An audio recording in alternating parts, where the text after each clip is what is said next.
how many people in high school can say, oh, I've been to the other side of the planet, literally.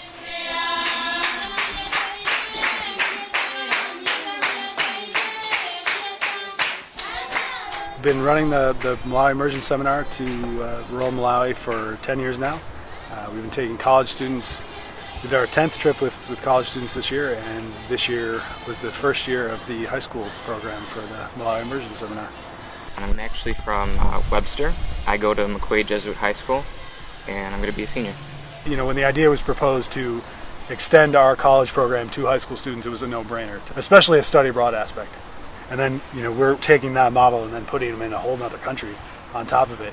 And so it's about pushing them out of their comfort zone. And that's going to happen in college, so why not start adjusting a little earlier? The Malawi Immersion Seminar starts with language training.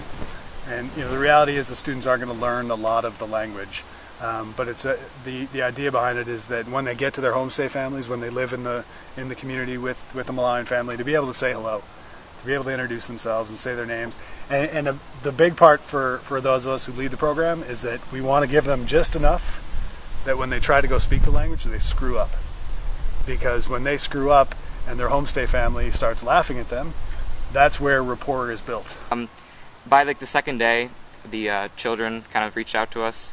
Next thing you know, we were talking more about dinner. He was telling us that he liked Chris Brown and Michael Jackson. The first day, we take them to the market and show them a little bit about how the economics of Malawi works, how the exchange and bartering and trade and economy is structured.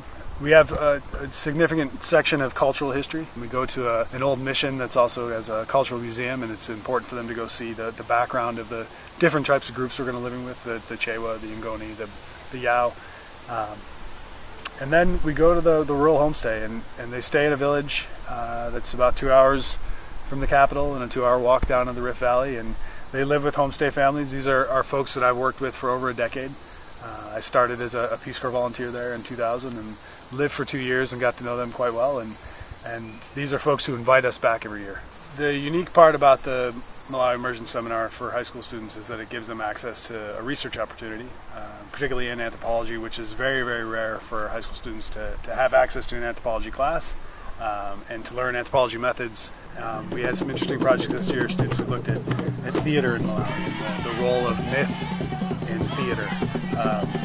We had a student this year who actually documented and analyzed all of they're called pounding songs. The women pound maize in a mortar and pestle, and while they're all in a group pounding the maize, they're singing songs, and it's partly to keep the beat to the pounding, it's partly to entertain each other. And we had a student who documented and analyzed about 40 different songs. My favorite part of the trip probably was going to the health clinic. We went a couple days before we left the village, and it was nice to see all the mothers were coming down. We could see them coming down the pathways in the morning. They were all coming to the clinic with their children, and they brought them all inside the clinic, and we introduced ourselves. And next thing you know, we're putting babies on scales. We're writing down their shots that they have. We're trying to calm down kids. Mothers are talking, and then they're singing songs for us. It was just like this crazy affair that I never thought I'd be able to do. And a big part of the program for us is not only the education about Malawi, but it's discovering something about yourself. It was an amazing experience. I met amazing people, and I loved every minute of it. This is the University of Rochester.